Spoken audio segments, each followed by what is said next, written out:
le palais de Buckingham avait une série d'options avant la diffusion du documentaire royal de la BBC sur les princes William et Harry.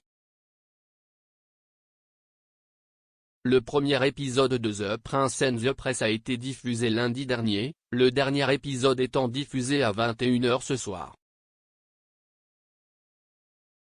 Le documentaire analyse la relation fracturée entre le prince William et le prince Harry et les médias britanniques. Il a été rapporté que la famille royale était contrariée par la décision du diffuseur national de diffuser le documentaire et certains experts ont suggéré que le programme pourrait conduire à un effondrement de la relation spéciale entre la monarchie et la BBC. Les experts royaux Chris Shipp et Lizzie Robinson ont parlé du documentaire au correspondant royal du Sun, Matt Wilkinson. Monsieur Wilkinson a déclaré, les ménages et les Cambridge, je pense qu'il avait une série d'options avant la sortie de Prince and the Press. S'il parlait peut-être d'impliquer l'Ofcom, peut-être d'impliquer leurs avocats et il y avait aussi cette idée que cela pourrait être un boycott de la BBC où ils pourraient boycotter tous les événements. Les trois ménages se réuniraient et boycotteraient tout.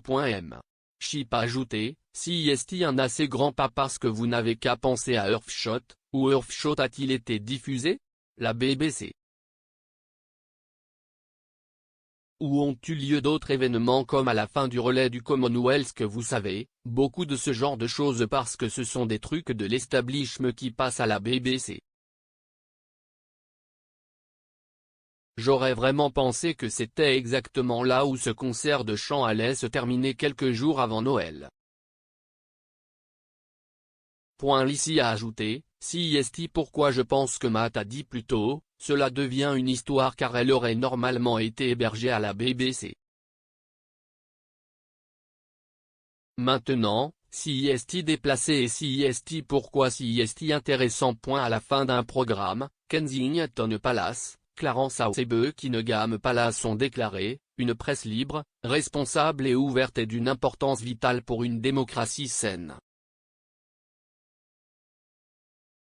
Cependant, trop souvent des allégations exagérées et infondées provenant de sources anonymes sont présentées comme des faits et il est décevant que quiconque, y compris la BBC, leur donne de la crédibilité. Une déclaration conjointe des trois ménages est inédite. Dans le deuxième épisode, le présentateur Amol Rajan a examiné la période de 2018 à 2021, une période tumultueuse pour la famille royale qui comprend la naissance d'Archie Mountbatten Windsor et les tournées royales des Sussex et des Cambridge.